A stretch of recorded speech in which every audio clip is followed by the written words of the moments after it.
Hi everyone. Algebra is a section for CAT, which is a pretty feared section. A lot of engineers are pretty comfortable with algebra.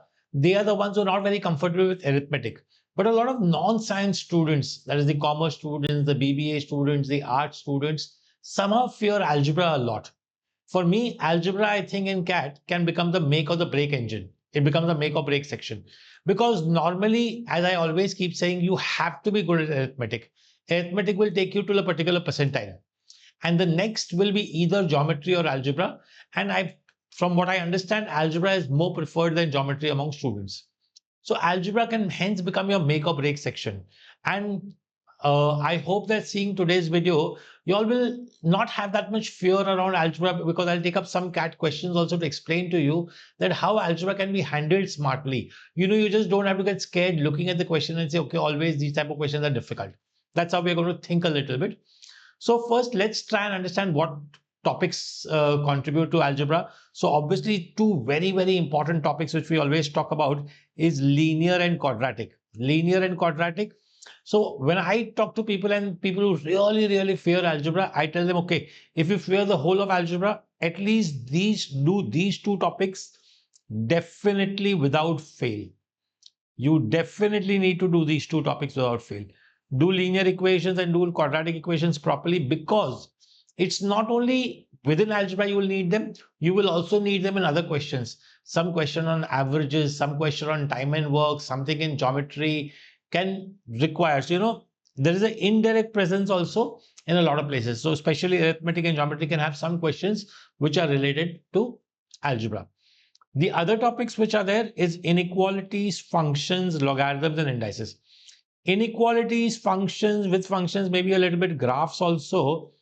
These are the topics which, as I said, are the main feared ones. Out of which inequalities, once you get the hang of it, it is not a very difficult topic.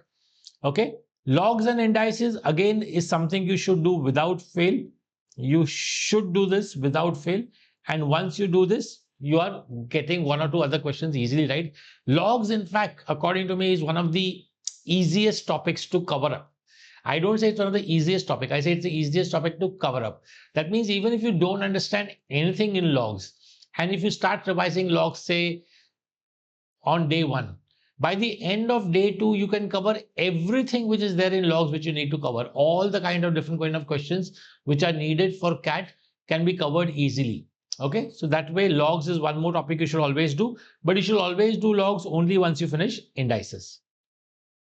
Let's talk a little bit about other things, the weightage of algebra in CAT. So CAT approximately has around 7 to 8 questions in CAT 23, 6 to 7 and 5 over here. Now don't think that every year it is going down. CAT 26 can again have around 7 to 8 questions. Okay, so you can see an approximate range between 25 to 35% of your paper is algebra. So it would be the second most section with the second most weightage. Obviously, arithmetic is the one with the highest weightage in CAT, and post that there will be algebra, and then after that maybe geometry and number systems and so on. So algebra should be your second area which you're studying really well. And as I said, in fact, I normally believe you should study a little bit basics of linear, quadratic, how to solve a quadratic equation, even actually before you start solving arithmetic. Okay. Now, why do non-science, or as I said, commerce, art students struggle with algebra so much? First thing, that whole thing, I never built algebra intuition. Because we are comfortable with numbers. If I ask you what is something plus something, something minus something, something divided by something, you're comfortable with numbers. But as soon as you see a variable, that whole variable kind of causes a problem. And people are not able to understand how to deal with that variable properly. And that is what maybe causes a problem. Fear of variables, and especially when you see f of x. I know so many students, they look at a question and say f of x is something given there. They just tend to leave it. That's it. They just leave it there blindly. Over. Topic closed. They don't even read the sum further. Now that's the bad part. I am not saying that functions question cannot be difficult. Functions questions can be difficult. And I also understand that some of you all might find them more difficult. But at least get the basics in place. because once you get the basics in place, a lot of questions can be done. They also have a weak equation translation, what I normally call as converting English to maths. Reading a problem question, learning how to convert the language in such a way that you're now converting English to maths. And that's very, very important. Understanding some basic stuff like what are real numbers, what are integers, these things will really, really help you. So some knowledge from number system will help you. Now, like one very common concept which people miss out, I've seen that so many times. A and B are real numbers. And if a square plus b square is 0, what are the different possible values of a and b? Now think logically, a and b are real. And if they are real, their square always has to be either 0 or positive. Their square cannot be negative. Real number square will be positive or 0, or square will never be negative. Okay, so hence a square or b square, none of them can be 0.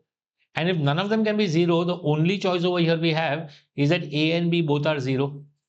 And that's how you think a little bit. This is such an important concept. It has been asked so many times. Then again, knowing the basics of quadratic equation. If I have a quadratic equation like x square minus 5x plus 6 is 0. One is solving the quadratic equation. The other is knowing its concepts. One or two basic concepts are there. What are sum of the roots? Sum of the roots is minus b by a. So in this case, it would be like 5 by 1. And what is product of the roots is c by a, that way. So these are some basic concepts you should understand. Once you start understanding that, you will start doing better. So what I'm going to do, as I said, I'm going to take up some CAT questions, and I'm maybe not going to solve the whole question. I might solve some of them completely, but I'm just going to show you how you have to think in these questions. I don't want you to start saying, okay, oh, sir, I solved this question. I want you to start thinking, why would you do that? That's what I want to point out. And that's how you will improve your algebra. Start thinking what I want to do. So if you look at this log question, I have basically two equations. In the first equation, I can see there is only x. So there is log of something in terms of x. And there is x over here and there is 4 over here. And then there is one more equation where there is log x to the base y, 3, and then there is a 1. And they've asked for x plus y. Basically, when you want to solve logs, in fact, this question after the first step, if you do the first step properly on both the sides, there is no logs left off in the question. There is only indices. So if you know the concept, how to convert a log to an index, this question tells me x, this statement tells me x raised to 4. So whatever is the base raised to 4 will become x square plus 12. Now this can be solved using a quadratic equation. I will get x. I will get two values of x. One will be positive, one will be negative. Negative will be discarded because within logs you can't have negative values. So hence you will get a value for x over here, right? Again, as I said, I'm not solving today. Yes, you can solve also. You can call x square as a and you have a quadratic. So you could get a square minus a minus 12 is 0 and you could solve this. Or if you do logs over here, apply the property. This 3 goes here. See, remember from here we would have already got the value of x, right? Most probably x would come 2. We can check also. 2 raised to 4 is 16. And 4 plus 12 is 16. So x2 satisfies. So by the time you have reached over here, x has already become 2. Take this 3 on top using the rules of logarithm. So we get log 2 raised to 3. That will become log 8 to the base y is 1. And within one step, y is done. Again, use the same property which we used over here. Y raised to 1 is 8, which means y is 8. You have x, you have y both. And you want to find x plus y, sum is over. So the whole point in logarithm sums is that I want to get rid of the logs as fast as possible. And that's what I'm thinking. Start thinking in a particular way, you'll do better. Let's look at this question. It's a property which I just discussed earlier behind. How do you think for these questions? Now, it clearly sees that if I look at this question and I try to expand it, it's going to be a huge thing. Okay, so I thought of bringing 0 on the right hand side. So x square plus 4y into x plus y plus x minus 2y minus 1 the whole square is 0. Once I wrote it like this, I just had to think a little bit carefully what this is. If you notice this is x square plus 4xy plus 4y square, which is actually a perfect square. Now, how do you remember these perfect squares? Know these formulas really well. A plus b the whole square, a minus b the whole square. Know these formulas really well. And you can clearly identify that this is nothing but x plus 2y the whole square. The other one was already a square. And we just learned a property behind that when there are two squares and there are real numbers, and if the total is 0, both of them individually will be 0. So what have we got? We've already understood that both of them are 0. And read what is asked. Don't blindly start solving. We've been asked to find x minus 2y. The second bracket is 0, which means x minus 2y minus 1 is 0. Therefore, x minus 2y is 1. I don't even want to find x and y. I directly got x minus 2y is 1. Now, this is a CAT question which was actually considered difficult in CAT. Read a little bit. Yes, there was a very, very important step of getting this on the left-hand side and making it a perfect square. That was the most important step. That's what a student had to start thinking. Now, this is again, by the regular method, this will be a very difficult question. Try to solve it, it becomes a very difficult question. But just look at the question, try to apply some kind of relationship. There's a root over here, there's a root over here. And if I open the bracket on the right hand side also, there are two terms. So it is clear that 5x plus 9 will be bigger than 5x minus 9 because plus 9 is bigger than minus 9. If I open this bracket, this is 6 and this is 3 root 2. Now, you need to write both of them as complete roots, the way it is on the left-hand side. What is 6? 6 is root of which number? 6 is root of 18. So root of 36, sorry. And 3 root 2. 3 is square root of 9. And 9 2 is 18. So this will become square root of 18. And now if you look at this comparison and this comparison, this number was bigger than this number by 9. This number is bigger than this number by 9. Clearly tells me that this number is this and this number is this. Topic closed. Sum is over. Which means I already know 5x plus 9 is 36 and 5x minus 9 is 18. Look at what we want to find. We want to find 10x plus 9 ka square root. I'm sure now you can easily find it. If you add both these equations, you will get 5x, 10x you will get. In fact, if you add, you will get 10x directly. 10x is 54. You want to find 10x plus 9. 10x plus 9 will be 54 plus 9, 63. And you want to find square root of 63. Think a little bit, you will get, it will be 3 root 7. Because, not 3, yeah, 3 root 7. Because 63 is 9 into 7. Square root of 9 is 3, so you get 3 root 7. Again, very straightforward if you apply this understanding. Just look at this understanding, how I applied it on both sides, so I could compare left-hand side with right-hand side. Instead of actually setting two sums, we avoided actually opening the brackets unnecessarily. And that's how you look at questions. So this is how algebra really should work, you know. You should start thinking, what can I do? So when I tell people, when you're doing algebra, try to get a little bit lazy. What can you do best? How can you apply it in such a way that, you know, I don't want to solve the whole question. I don't want to expand everything. And that is how a lot of CAT questions can be done in algebra. Let's look at the next one. Yes, it will require some conceptual knowledge. But again, it's not a very difficult thing because they want only the number of integral solutions. They don't even want the answers. They want only the number of integral solutions. Now, first of all, what is mod x? Mod x means only positive values of x. So, x square, whether I write x square because x square is also only positive, or I write mod x square, they both will be same only. That means that this question can be changed to 2 mod x into x square plus 1 is equal to 5x square. Right? So both the times there is x square, I can write it as mod x square. And wherever there is mod x, let's just replace it with, say, a. So what does my question become?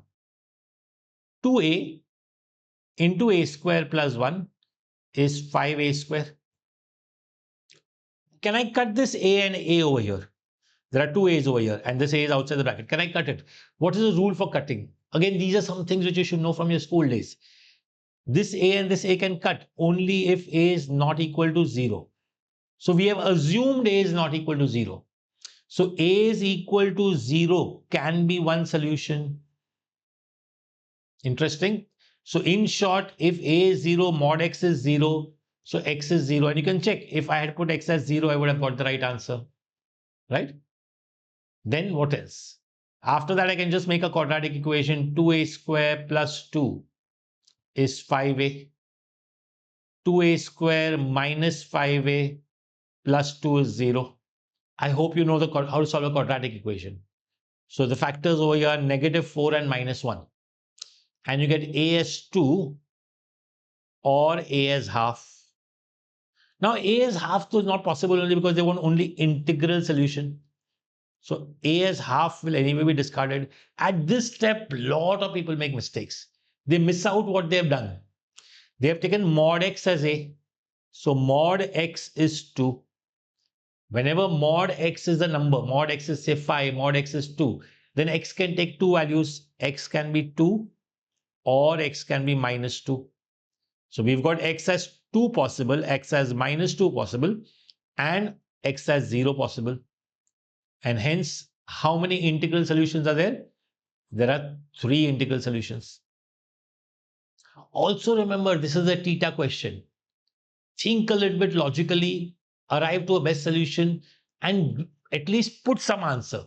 And remember, this is CAT 23 questions, where it was considered one of the most difficult CAT in the past 5-6 years. And these questions don't look that difficult, right? And I've taken the difficult ones. One very typical alpha beta question of quadratic equation. Read the question carefully and what have they asked for. Again, it's a theta question. They've asked for 8 times k minus p. Let alpha and beta be the two distinct roots of this equation. So what do I definitely get? I get sum of the roots is minus b by a. That will become minus of -6, 6 by 2, 3. So I already got alpha plus beta is 3. And product of the roots is c by a, which is k by 2. Right? Now let's read the remaining part of the question carefully. Such that alpha plus beta and alpha beta are the roots of this equation. Now let me explain the meaning of, say when I say 2 is the root of this equation, that means 2 is the value of x, or 2 is one of the possible values of x. So over here when I say alpha plus beta is one of the roots of this equation, that means alpha plus beta, which is 3, is one of the possible values of x. And clearly, if I put x as 3 over here, I'll already get p. I want to find k and p both, but I will already at least get p first. Great, let's finish off that. So alpha plus beta is one of the roots of the equation, means alpha plus beta is x. So I put alpha plus beta as 3. So I'll get 9 plus 3p plus p is 0.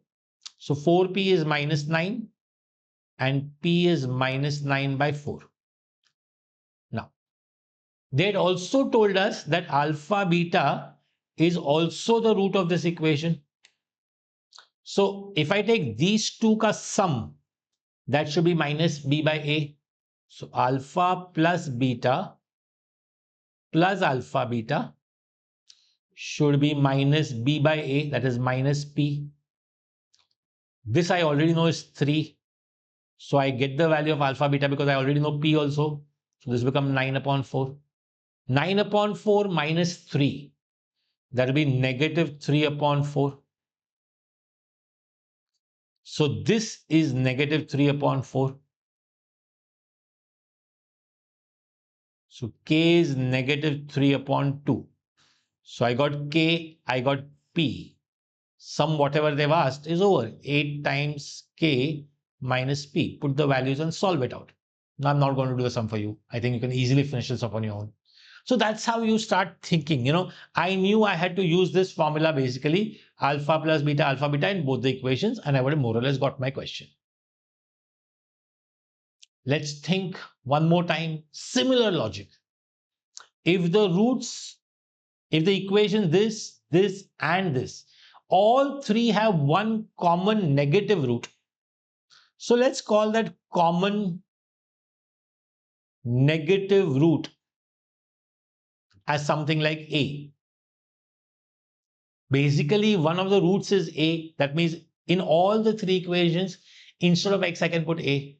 So my first equation will become a square plus am plus 9 is 0. Second equation will become a square plus an plus 17 is 0. Third equation will become a square plus m plus n into a plus 35 is 0. If you look very carefully, this equation has only am, this equation has an, this has both of them. That means if I add equation 1 and 2 and then subtract equation 3 from it, or vice versa, but I'll do that, 1 plus 2 minus 3. What will I get? Let's see. A square plus a square minus a square. So that will leave a square. This term will fully cut. Am plus an minus am minus an. So this will fully cut. 9 plus 17, 26. 26 minus 35. Minus 9 is 0. A square is 9. Therefore, a can be plus or minus 3. But they had told us that it is a common negative root. Therefore, a is minus 3. I already got the common negative root. They've asked the value of 2m plus 3n. If I put the value of a over here, I'll get m. If I put the value of a over here, I'll get n. Now, I'm sure that you all can do on your own. Put a over here, put a over here. You'll get some value for n. You'll get some value for n. Solve it out, obviously. Okay. So you'll get like a 9 minus 3m plus 9 is 0. That way, right? Again, not very difficult. Yes, you have to know the first rule again, that when they say something is a root, it means that nothing but the value of x. One more log question, just taking up one more log question just to explain logs. Logs is one of my favorite areas. I always keep telling students, you should do logs really well. Like you can see, there is a log base 10 over here, 100 and 1000. So I basically had to get everything to 10. How do I do that? So I write this as 4 log x upon log 10 using the property of logarithms. Here I write 4 log x upon log 100. And then I'll convert 100 to 10. Here I'll write 8 log x upon log 1000 is equal to 13. Log 10 will remain log 10. What will log 100 become? 100 is 10 square.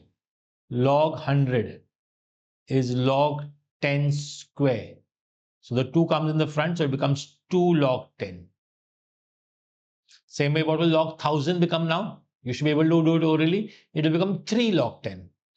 So we can take 4 log x upon log 10 plus 4 log x upon 2 log 10 upon 8 log x upon 3 log 10 is 13. Okay. A lot of things common. I can take a 2 also common, but even if I don't take that part, at least if I take log x upon log 10 common, I'll be left with 4 plus 2 plus 8 upon 3. This is what? 6. 6 is 18. 18 plus 8, 26. As soon as I get that 26, I should realize I'm going right. There's a 13 over here. So log x upon log 10, 26 upon 3 is 13. 13 ones are, 13 twos are. Now is a very important step. So can I write this as, okay, can I write this whole thing as 2 log x is equal to 3 log 10? I write it as 2 log x is equal to 3 log 10. 2 log x can be written as log x square and 3 log 10 is log 10 cube. Now I can get rid of the logs on both sides. So x square is 1000. Okay. Then the greatest integer not exceeding x. Now, so which is the greatest value? Which perfect square falls below 1000? Integer I want. So maximum value of x can be 31.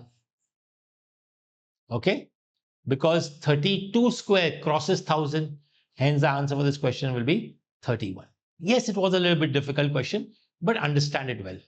Now, don't fear algebra. If you start fearing algebra at every stage and you're just going to say, oh, algebra is difficult, algebra is going to be difficult, you'll never get it. Okay, let's in fact look at one more easy question. As I told you, if you are able to look at a plus b the whole square very comfortably, if you would expand this, what would you get? You would get a square plus 2 multiplied by a multiplied by b root 3 plus b root 3 square is 52 plus 30 root 3. Now, why did I do this? See, I got an a square. What does this become? This becomes a 3b square and this becomes a 2ab root 3. Now, if you look at the left hand side and right hand side, it is very, very obvious that this part belongs here and this part belongs here because of the root 3 matching also, which means I know a square plus 3b square is 52 and 2ab root 3 is 30 root 3, but root 3 gone, so 2ab is only 30, ab is 15. And we want to find a plus b. Look at the options. All the options are whole numbers. At this stage also, I've seen a lot of students messing up. They will write a as 15 upon b, put it over here, make a quadratic, solve it. We are not in school. We don't want to show methods. We don't get marks for methods.